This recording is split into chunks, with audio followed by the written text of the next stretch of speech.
last time around it was the walk-on water jutsu! Ooh, is it walking through fire? Or wait, maybe walking on air. Smartest Naruto moment. A Tafuku town. That's 10 kilometers from here. No, it's Tafuku town. 10 kilometers is like 6 miles, right? And the average walk of a mile is like, what, 12 minutes? So how did Sasuke catch up to them so fast at the end of this episode? Is Sasuke using Lee's speed? I must be a potential genius in the making. Ah, man, it's just like I always thought. Okay, but like, he is a potential genius. I don't know why this is being treated like a joke. Underdog, yeah, 100%, but talentless? Definitely not. And you bear such a striking resemblance to the fourth that it's almost laughable. Here's more Naruto's Minato's kid foreshadowing. You know, just in case you couldn't tell from the big yellow hair. You can actually see the dog shit in this early shot. Don't know why they decided to have continuity for that, but I mean, I guess that's a point for this episode. So there's all this damage across the village, and Sakura's just shining a post. Like, lock in. Would you take these dumplings over to Ino's house? To Ino's house? I don't know if it's ever stated, but are Sakura and Ino's families, like, friends? Sakura is named after a flower, and Ino's family owns a flower shop. And Sakura's parents are aware of Ino and her family. Let me know if that's ever mentioned. Maybe it's just a random touch. Who knows? I should bring some of these over to Sasuke later, too.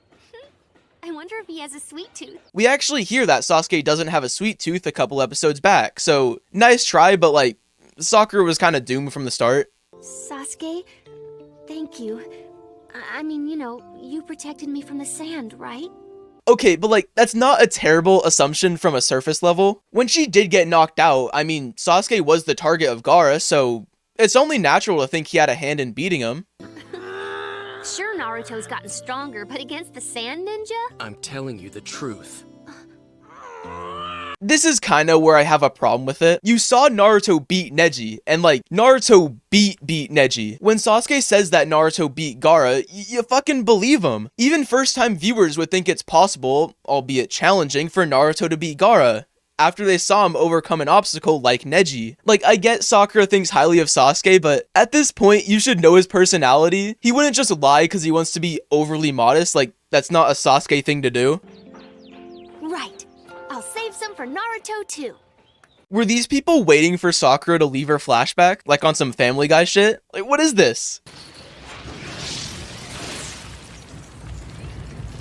Okay, keep in mind how many Chidori blasts there are here, by the way. It's important for next episode. Naruto just gets stronger and stronger. Compared to him, A really cool touch with this is that you can tell Sasuke takes Naruto's improvement as motivation, but that he's also somewhat jealous. This puts Sasuke's jealousy at a good point to where it can be expanded upon later, and also where it's fresh in the viewer's mind, so we can see where the expansion derives from in the next coming episodes. He's on a whole other level. Yeah. If we faced each other, both of us would be killed. A rather unappealing outcome. Okay, if you couldn't tell, I don't know what to talk about in this episode, so I'm getting this out the way. A lot of people see Itachi overhyping Jiraiya as one of the biggest cases of the truth of Itachi being retcon. But you know what? It's the exact opposite. If you don't know, the idea of the Sannin is based off Japanese folklore. The story is quite literally called The Tale of the Gallant Jiraiya. In this story, there's Tsunade, who uses slug magic, Orochimaru, who uses serpent or snake magic, and then Jiraiya, who uses toad magic. Also in this story, there's a three-way standoff where toad magic is stronger than slug magic is stronger than snake magic, and snake magic is stronger than toad magic. Kishimoto clearly had this planned out, as the idea of the Sannin is introduced back in the Chunin exams with Jiraiya and Orochimaru. And speaking of Orochimaru, do you remember what he said about Itachi? He explicitly said Itachi is stronger than him. And since the Sannin are heavily based off this story, we can believe that Orochimaru and Jiraiya are pretty even, and that's further proven by future fights and power scaling. So take into account that Jiraiya's strength is already planned out at this point due to the old Japanese folklore, and also take into account what Itachi just said. Him and Jiraiya are apparently even strength. And then take into account that Itachi only says him and Jiraiya are even after Kisame says he thinks they're even. And that's like Kisame, by the way, the person who's never seen Jiraiya and only heard of him. And I mean, like, holy shit, does that concept become extremely important later. So then taking in every piece of information, let's just add this all up. If Jiraiya's strength is already planned out to be similar to Orochimaru, and Orochimaru is saying Itachi is much stronger than him, but then Itachi is saying Jiraiya is the same level as him, mind you, after Kisame brought up that he thought Itachi and Jiraiya were even, what does that say about Itachi? It shows he's looking for an easy way out of this fight before it even begins, as he doesn't want to kill someone that's his ally, because Itachi is on the Leaf side. That is done by simple power scaling and context. And while power scaling can never tell you who's stronger than who, like, that argument never makes sense, when used right, it can give you a reference point that you can move forward with. And yeah, obviously Jiraiya vs Itachi would have been a lot closer than Orochimaru vs Itachi, but you can still expect him to win that fight given what we know about each character leaving the show,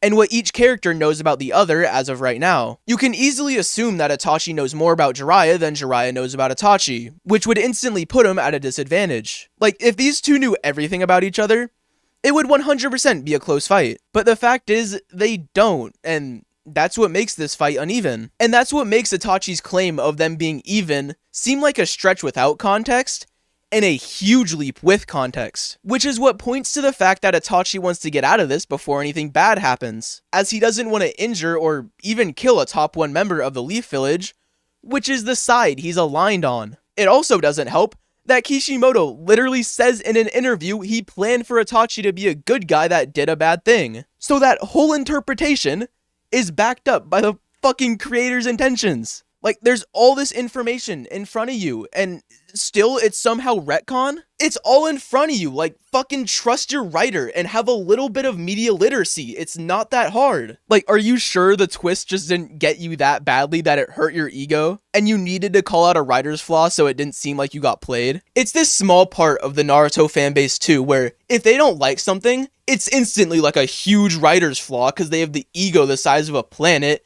and need to seem smarter than they actually are. It's the same people that think they can write the series better than Kishimoto, and then when they try to, they have the average talent of an AniList reviewer. It's just like, corny, okay? It's so embarrassing. Terrible.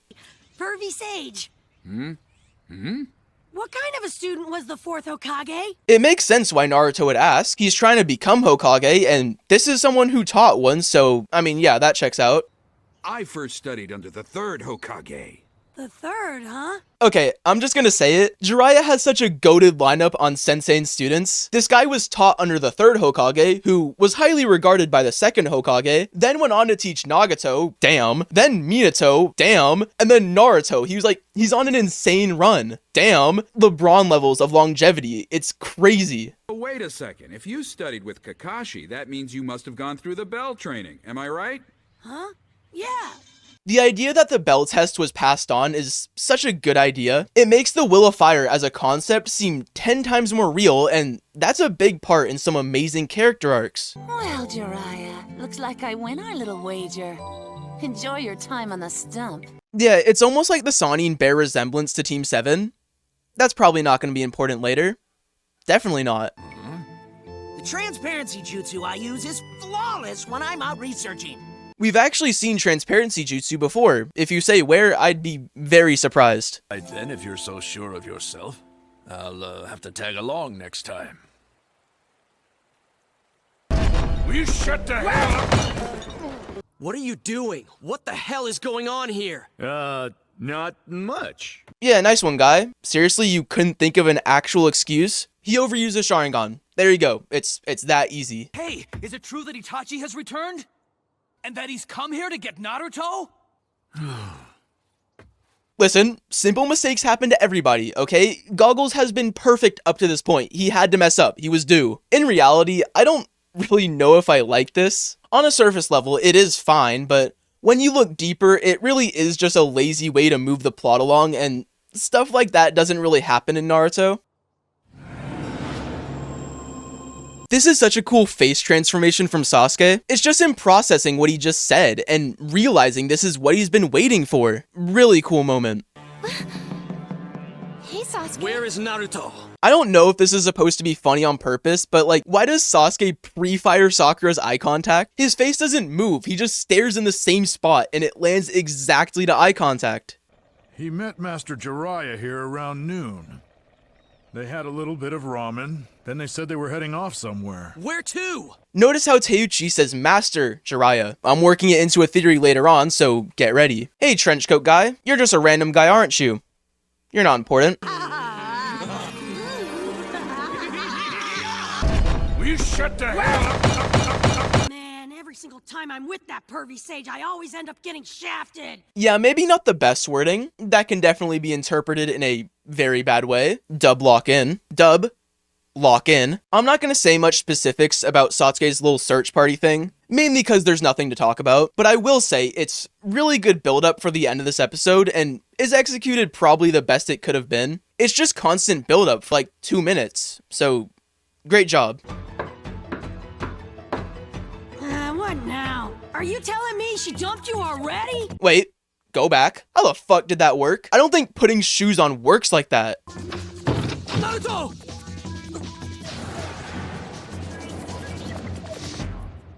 This is such a good reveal. If Sasuke opened this door and it wasn't Naruto, who was knocking on Naruto's door? Like, it's such a great end.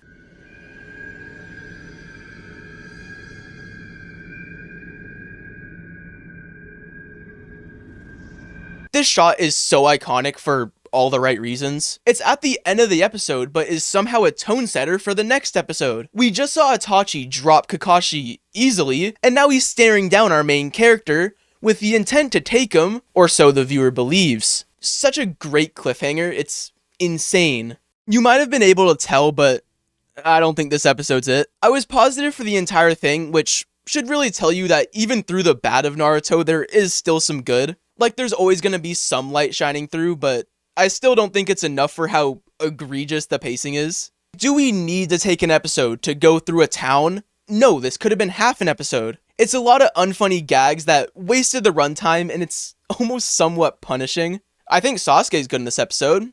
I think Itachi is good for the screen time. That cliffhanger is amazing and a highlight, which, I mean, in reality, if the cliffhanger's the highlight, what does that tell you about the episode? And then I also think that this might be Jiraiya's best showing. But other than that, it's a lot of bad-paced Naruto, which is something I find to be this arc's greatest weakness. Thankfully, the next episode is going to pick us back up in terms of its substance, so we can look forward to that. And yeah, the fuck is this episode title? Oh my god. This might be worse than the other one. Next episode, Roar Chidori, Brother versus Brother. Fucking terrible ass title name. They really chose like the worst title for one of like the standout episodes in this arc. That's fucking brutal.